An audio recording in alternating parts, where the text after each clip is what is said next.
नमस्कार, मैं हूं आपके साथ हैदर जैदी और आप देख रहे हैं यूपी उत्तराखंड का सबसे भरोसेमंद न्यूज चैनल इंडिया न्यूज। और विधानसभा चुनाव को 7 चरणों में संपन्न कराया जा रहा है। पहले 2 चरणों के चुनाव संपन्न कराए जा चुके हैं। अब तीसरे चरण के लिए 20 फरवरी को मतदान कराए जाएंगे, जो बीजेपी और सपा के लिए काफी अहम बताया जा रहा है। 2 चरणों के मतदान के बाद ही अखिलेश यादव ने सीटों का शतक लगाने का दावा कर दिया, लेकिन अखिलेश की असली परीक्षा उनकी पार्टी के पुराने गढ़ यादवलैंड में होनी है। जाट मुस्लिम समीकरण पहले 2 चरणों में काम कर रहा था। पोल विशेषज्ञों का और विश्लेषकों का मानना है कि 2 चरणों में 1 साल से अधिक समय तक चले किसानों के आंदोलन से फिर से बनी जाट मुस्लिम एकता से सपा रालोद गठबंधन को काफी फायदा हुआ है। तीसरे चरण में कोई मुस्लिम बहुल क्षेत्र नहीं है, इसलिए यहां सपा गठबंधन के लिए बीजेपी को हराना मुश्किल है। विधानसभा चुनाव के तीसरे चरण में बीजेपी के सामने पिछले चुनाव के प्रदर्शन को देखते हुए दोहराने की बड़ी चुनौती है। पिछले चुनाव यानी 2017 के विधानसभा चुनाव में बीजेपी ने इन इलाकों की 59 विधानसभा सीटों में से 49 पर जीत हासिल की थी। बाकी 10 सीटों में से 8 समाजवादी पार्टी के खाते में गई और कांग्रेस ने 1 सीट जीती और बहुजन समाज पार्टी ने भी 1 सीट जीती थी।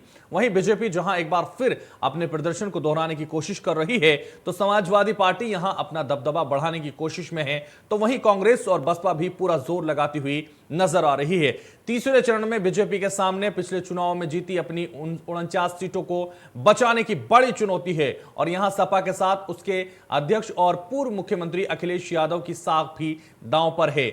यूपी चुनाव के तीसरे रण का आगाज हो चुका है और यादवलैंड में होगी अखिलेश की असली परीक्षा। भाजपा के सामने प्रदर्शन दोहराने की चुनौती, यादव वोट बैंक का कितना दिखेगा असर, आज इसी पर करेंगे बड़ी बहस में तमाम मेहमान हमारे साथ जुड़ेंगे। यादवलैंड में अग्नि परीक्षा शुरू होने जा रही है अखिलेश यादव की। भाजपा को 2017 के विधानसभा चुनाव में राष्ट्रवाद की नाव पर सवार यादव युवाओं का भी साथ मिला था। इसके अलावा इसी क्षेत्र में शाक्य मतदाता भी रहते हैं जो 2014 के चुनाव में भाजपा के साथ आए थे। इस क्षेत्र में लोध मतदाता भी काफी संख्या में रहते हैं जो कल्याण सिंह की राजनीति के कारण भाजपा से जुड़े हुए हैं। ऐसे में इस चरण में भाजपा के लिए कुछ राहत भरी खबर हो सकती है। यूपी विधानसभा चुनाव के पहले 2 चरणों में पश्चिमी उत्तर प्रदेश की 113 सीटों पर मतदान हो चुका है। अब तीसरे चरण में 16 जिलों की 59 सीटों पर 20 फरवरी को मतदान होगा। ऐसे में फिरोजाबाद, एटा, कन्नौज, मैनपुरी, कानपुर, ललितपुर, झांसी के विधानसभा क्षेत्र शामिल हैं।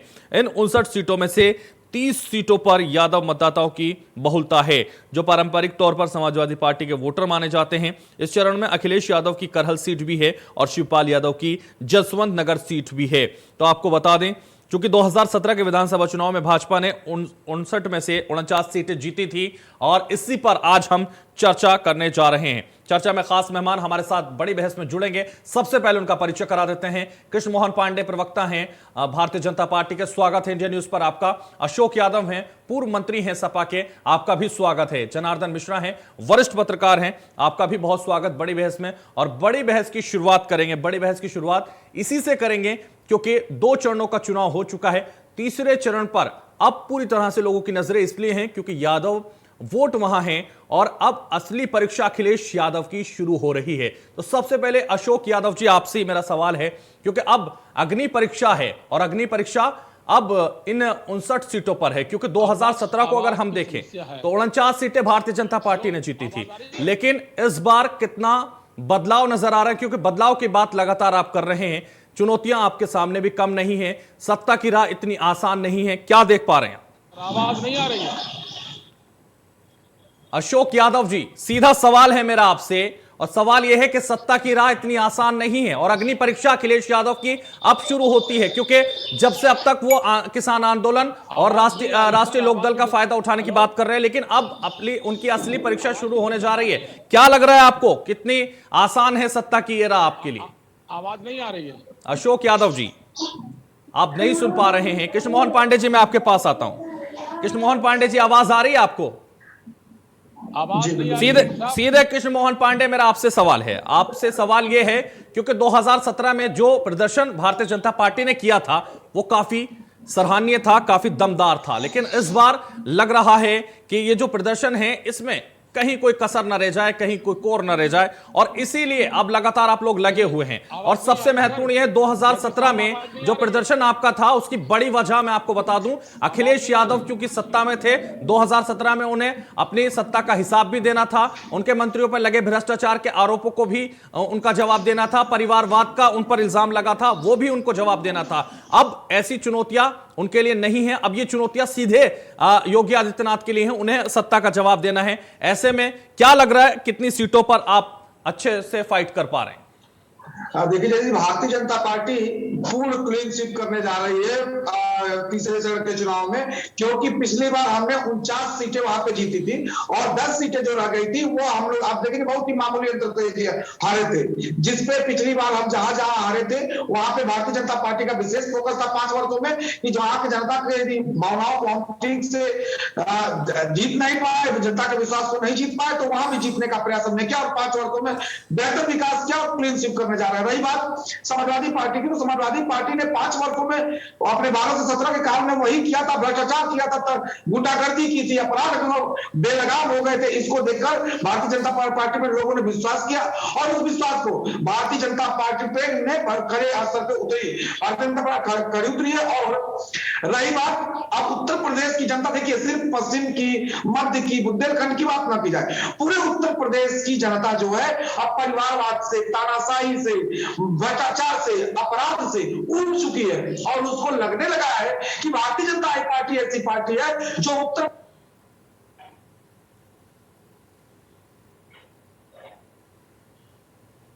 तो यादव लैंड में अखिलेश की परीक्षा है और इस परीक्षा पर हम चर्चा कर रहे हैं। यूपी चुनाव के तीसरे चरण का रण पूरी तरह से तैयार है और चाहे भारतीय जनता पार्टी हो, चाहे समाजवादी पार्टी हो या फिर कांग्रेस और बहुजन समाज पार्टी की भी हम बात करें, तो सभी तीसरे रण पर पूरी तरह से आगे बढ़ते हुए नजर आ रहे हैं। और तीसरे चरण का जो रण है ये काफी महत्वपूर्ण है, क्योंकि अब तक जो पश्चिमी उत्तर प्रदेश का रण पहला और दूसरा था, उसमें यह कहा जा रहा था कि इसमें किसानों का जो आंदोलन है उसका बड़ा फर्क पड़ने वाला है, लेकिन अब यह तीसरा रण है और यह अखिलेश के लिए अग्नि परीक्षा से कम नहीं है। हालांकि सत्ता की राह किसी के लिए भी आसान नहीं है।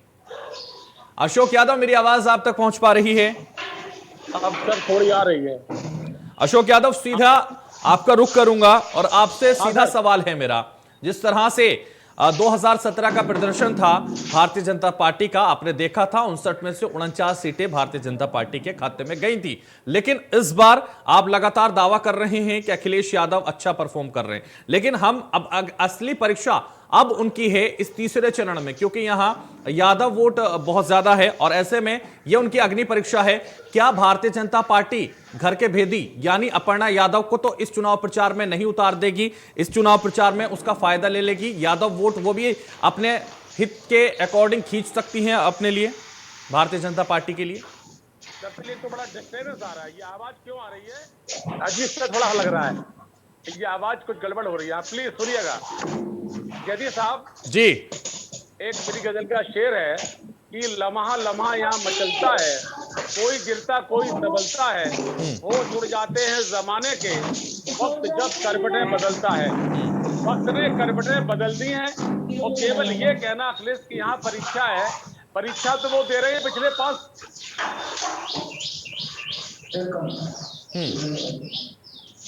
जी जी अशोक यादव जी, उसकी पूरी टीम सड़कों पे है, उसके कार्यकर्ता सड़कों पे है। 5 साल लगातार अगर भाजपा का विरोध किया है तो किसने किया बताइए आप? कहाँ दूसरी पार्टी थी? केवल एक पार्टी थी, समाजवादी पार्टी। मैं खुद उसमें मंत्री रहा, 5 साल बहुत एक्टिव रहा, आंदोलन किए, प्रदर्शन किए, जेल जाना पड़ा, पूरे दिन हमको बंद रखा गया। आज केवल इस क्षेत्र की बात नहीं है, देखिए ये यादव लैंड नहीं है, इसमें 3 क्षेत्र आते हैं। हमारा इलाका आता है जो ढाबा रहते हैं हम। अशोक यादव जी, लगातार ये कहा जाता है 2017 में जनता ने इसलिए नकार दिया था क्योंकि कानून व्यवस्था आपसे नहीं सुधरी थी, क्योंकि परिवारवाद का मुद्दा आप पर था, क्योंकि आपके कुछ नेताओं पर भ्रष्टाचार के आरोप भी लगे थे, तो इसलिए नकार दिया गया था। तो वो तो जनता को अभी भी याद है और भारतीय जनता पार्टी लगातार ये कह रही है कि हमने जो कानून व्यवस्था दी है वो अपर्णा यादव भी जानती हैं, वो आप भी जानते हैं क्या वो कानून व्यवस्था उन्होंने दी है। अशोक यादव, आपकी आवाज हम तक नहीं पहुंच पा रही। नहीं, सरकार जाने का मतलब ये सरकार जाने का मतलब ये कभी नहीं होता है। जी जी नहीं, अशोक यादव जी आप अनम्यूट कीजिए सर। जी जी नहीं आ रही है अशोक यादव जी, आपकी आवाज अब तक नहीं पहुंच पा रही है, कोई तकनीकी दिक्कत की वजह से आपकी आवाज नहीं आ रही है। कृष्ण मोहन पांडे जी, मैं आपके पास आना चाहूंगा। 2014 में जो वोट जुड़ा आपसे, चाहे वो प्रधानमंत्री की छवि के लिए जुड़ा हो, प्रधानमंत्री के चेहरे पर जुड़ा हो, लेकिन उसका फायदा 2017 में आपको हुआ था। जनार्दन मिश्रा जी के पास मैं आना चाहूंगा। कृष्ण मोहन जी आपके पास आऊंगा, लेकिन उससे पहले जनार्दन मिश्रा हमारे वरिष्ठ पत्रकार हमारे साथ जुड़ गए। जनार्दन जी, जिस तरह से 2017 को हम देख लेते हैं, 59 सीटें, 49 भारतीय जनता पार्टी के खाते में, 8 समाजवादी पार्टी के खाते में, 1 कांग्रेस के, 1 बहुजन समाज पार्टी के खाते में गई थी। लेकिन इस बार स्थिति अब बदली हुई नजर आ रही है, क्योंकि जवाब अब योगी आदित्यनाथ को देना है। भले ही सीधे तौर पर उन पर कोई भ्रष्टाचार का आरोप ना हो, लेकिन अयोध्या भूमि विवाद को लेकर और अयोध्या में जो भ्रष्टाचार के आरोप लगे हैं, उनसे भी वो नकार नहीं सकते उन आरोपों को भी। देखिए हैदर भाई, जो सबसे बड़ा भाजपा को जो मैंडेट मिला था, उसका कारण ही था कि उन्होंने एक भ्रष्टाचार मुक्त और अपराध मुक्त शासन देने का वादा किया। आज की जो स्थिति है वो फिर से उसी चीज पे आ चुकी है कि कानून व्यवस्था का क्या हाल है इस प्रदेश में। अखिलेश यादव जो है बार बार इस चीज को लेकर उनके ऊपर आरोप लगाते रहे कि कानून व्यवस्था अभी भी दुरुस्त नहीं है और महिलाओं, बच्चों, किसानों, युवाओं की स्थिति जो है वो असुरक्षित है और उसके लिए उनको सत्ता परिवर्तन की आवश्यकता है जी। और इसीलिए ये पूरा जो कैंपेन चल रहा है, देखिए अखिलेश यादव जी ने जब करहल से नामांकन भरा था तो उन्होंने बोला था कि अब मुझे यहाँ आने की कैंपेन करने की, अपना प्रचार करने की आवश्यकता नहीं है, ये मेरा घर है। लेकिन भाजपा के जो वरिष्ठ नेता हैं और जो उनके साथी हैं, सभी लोगों ने वहां पर जाकर प्रचार किया, तो अभी अखिलेश जी को वापस वहां जाकर अपना उपस्थिति दर्ज कराने की काफी आवश्यकता पड़ रही है। और कहीं ना कहीं से ये भी देखा जा रहा है कि एक सुरक्षा की भावना, क्योंकि पिछली बार भी जैसा आपने कहा अधिकतम सीटें जो है भाजपा के पाले में गई थी। इस बार एंटी इनकम्बेंसी जरूर थोड़ा सा दिखाई दे रही है, लेकिन फिर भी जो कानून व्यवस्था का मुद्दा है, जो न्याय व्यवस्था का मुद्दा है, ये सबसे बड़ा रोल प्ले करने जा रहा है। बिल्कुल, ये सबसे बड़ा रोल प्ले करेगा। अशोक यादव जी, अशोक यादव जी आपकी आवाज अभी भी नहीं आ पा रही है हमारे पास। अशोक यादव, कृष्ण मोहन जी, बिल्कुल अशोक यादव जी सुन पा रहे। और सबसे महत्वपूर्ण यही है कि कम से कम आपकी आवाज तो आई। और सीधा सवाल अब मैं आपसे ये करता हूं, 2017 में जब जनता ने नकार दिया था, अब आप लगातार कह रहे हैं कि स्थिति बदली हुई है, परिवर्तन की तरफ है और परिवर्तन आप करेंगे। 17 की बात में देखिए कई फैक्टर थे। 17 में परिवार की लड़ाई 6 महीने चली, उसका भी कारण था। मानते हैं ना सर, मानते हैं ना, परिवारवाद को लेकर जो झगड़ा लगातार चला था वो महत्वपूर्ण था, इस वजह से जनता ने नकार दिया। आपके नेताओं पर भ्रष्टाचार के आरोप लगे थे, वो भी एक मुद्दा था। अरे मैं ये कह रहा हूँ, इस परिवार का, इस पार्टी का कोई लेना देना नहीं है, लेकिन स्वयं के लिए जीते हैं, स्वयं के लिए। कृष्ण मोहन जी मैं आऊंगा, कृष्ण मोहन जी मैं आऊंगा। देखिए बात सुनिए हमारी। अशोक यादव जी मानते हैं ना कि परिवारवाद का मुद्दा आपको ले डूबा था? अरे अब नहीं है बातचीत, इस अखिलेश जी ने खत्म कर दिया है। कोई भी परिवार का आदमी खड़ा चुनाव में नहीं किया, आपको पता है। शिवपाल सिंह अलग पार्टी है, उनकी अलग विचारधारा अलग है, हम अलग हैं, वो हमारे गठबंधन के एक साथी हैं। आज अखिलेश यादव ने अपने किसी परिवार के आदमी को टिकट नहीं दिया, अब पढ़ना केवल चलेंगे इसीलिए कि टिकट नहीं दिया। देखिए इसमें कोई शक नहीं है, पिछले चुनाव में 2 मुद्दे थे, एक विवाद था, दूसरा था मोदी की बाजीगरी। मोदी की बाजीगरी जो जादूगरी है ना, उस पे लोग आ गए थे, तो वो तो अभी भी बरकरार है सर। अब नहीं चढ़ेगी अशोक यादव जो, वो तो अभी भी बरकरार है। जो भीड़ उमड़ी है, एक तरफ 70,000 कुर्सी खाली पड़ी रहती माती कार पर, क्या अरे तो भीड़ तो है उनके साथ भाई। जनता सड़क पर निकलती है, इसका मतलब वो समर्थन देना चाहती है भाई। इनकी कार्यक्रम में क्यों नहीं भीड़ आती है? इनके कार्यक्रम में भी हमें शाहजी आई हल्दा, हमारे पड़ोस में कस्बा है, 500 आदमी नहीं थे। अखिलेश जी की यात्रा में 5 लाख 10 लाख आदमी होते हैं। ठीक है, बहुत बड़ा अशोक यादव जल्दी बताइए, अगर आपकी सरकार, अगर हम मान लें अशोक यादव अगर हम मान लें सरकार बनी तो सबसे पहले क्या करेंगे, क्या सोच के रखा है? अरे इतने जनता के हित के लिए उन्होंने जल्दी बताइए। अरे उनका पूरा एक एजेंडा है, उनका पूरा मैनिफेस्टो है, जिसमें रोजगार की बात है, जिसमें तमाम लोगों को, गरीबों को मदद की बात है, बिजली फ्री देने की बात है, और ये भी उन्होंने कहा है, ये बहुत बड़ा मेरा नहीं है। ये दावे तो सब देखिए, करते हैं। कौन है? सबसे पहले क्या करेंगे? सबसे पहले क्या कौन है? करेंगे? ये दावे तो सभी पार्टियां करती हैं। अरे सबसे पहले जो हमारा किसान है, हमारा मजदूर है, हमारा बेरोजगार है, सबसे पहले उनके लिए नियम बनाएंगे, कानून बनाएंगे। ठीक है, हमारे सबसे जो पहले किसानों के लिए 70 कानून बनाएंगे। अरे सबसे ये पहले देखिए, किसानों के लिए फायदे के, उनके हित के बिल्कुल कानून मैं बनाएंगे। आपसे कहता हूं, देखिए केवल पश्चिम किसानों का नहीं है, हमारा यूपी उधर गन्ना होता है, ठीक है। हमारे यहाँ गेहूं धान होता है।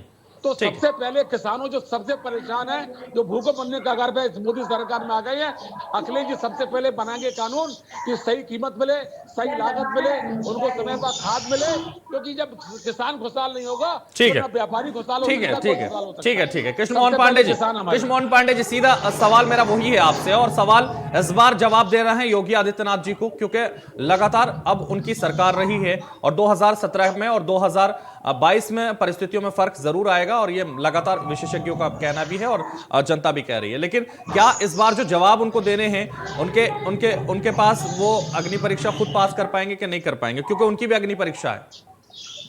देखिए, भारतीय जनता पार्टी एक परिवार नहीं, एक सिद्धांत है, एक विचारधारा है, संगठन है, किसी परिवार के अंदर बंध के चलने वाली पार्टी नहीं है। भारतीय जनता पार्टी एक एक कार्यकर्ताओं से खड़ी हुई पार्टी है। तो यहाँ पे सारे कार्यकर्ता, भारतीय जनता पार्टी के सारे कार्यकर्ता जो है हर सीट पर चुनाव लड़ रहे हैं और कमल के फूल पे वोट करा रहे हैं। दूसरी बात, तो योगी जी की बात भी वही है, हम जहां पूरा संगठन लड़ रहा है, तो योगी की साथ की नहीं, भारतीय जनता पार्टी की साथ की बात है। और उस सीट पर जहां पे योगी जी लड़ रहा है, सर्वाधिक मतों से जीत कराएंगे। एक बात इन्होंने हमारे आदरणीय अखिलेश जी ने कहा, अशोक जी ने कहा कि योगी और मोदी की बाजीगरी है। बाजीगर वही होता है जो लोगों के हृदय पर राज करे, जो लोगों के मस्तिष्क पर राज करे। बाजीगर वो है जो अपनी ठीक है, प्रक्रिया से, ठीक है, कौन लोगों के दिलों पर राज करेगा और कौन सत्ता से बाहर होगा, या किसको नई सत्ता मिलेगी, ये सब देखना होगा 10 मार्च को। चलिए ठीक है सर। अशोक, जनार्दन मिश्रा जी, मैं आपके पास आना चाहूंगा। जनार्दन मिश्रा जी, जिस तरह से यादव लैंड की बात हो रही है, यादव लैंड में यादवों की वोटों की बात हो रही है, 2014 भी आपने देखा था, 2017 भी आपने देखा था, 2022 में क्या नजर आ रहा है? सीधा सवाल सर आपसे, चर्चा को समाप्त करूं।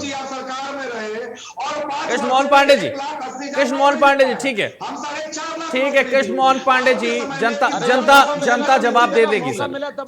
कृष्ण मोहन पांडे जी, अब शांत हो जाइए। कृष्ण मोहन पांडे जी, जनार्दन मिश्रा को सुन लेते हैं। जनार्दन मिश्रा बोलिएगा। देखिए, अशोक जी ने जो 2 बातें रखी वो महत्वपूर्ण बातें हैं। अशोक जी ने बोला परिवारवाद का मुद्दा, एक जो परिवार में इनकी कलह थी वो एक कारण बनी हार का। तो आज की परिस्थिति में क्या ये चीजें पूरी तरह सुलझ गई हैं, ये एक सवाल है। दूसरी बात ये है कि जो कानून व्यवस्था की बात मैं बार बार कह रहा हूं, जिसको भाजपा ने सबसे बड़ी हथियार, सबसे बड़ा मुद्दा बनाया था, ये सच है जी, जो सपा के खिलाफ सबसे बड़ा हथियार बनाया था, उसको लेकर भी अभी क्या एक माहौल है, और सपा क्या अपनी छवि को सुधार पाई है? अभी कुछ दिन पहले केंद्रीय मंत्री की गाड़ी पर हमला हुआ, और उस पर भी सपा के कोई बड़े नेता जो है बाहर आके उन्होंने इस चीज का निंदा नहीं की, इस चीज की भर्त्सना नहीं की, बल्कि जो उनके परिवार के और उनकी पार्टी के नेता हैं वो दूसरी चीजों में उनको घुमाते रहे कि आवारा पशु और ये सारी चीजें।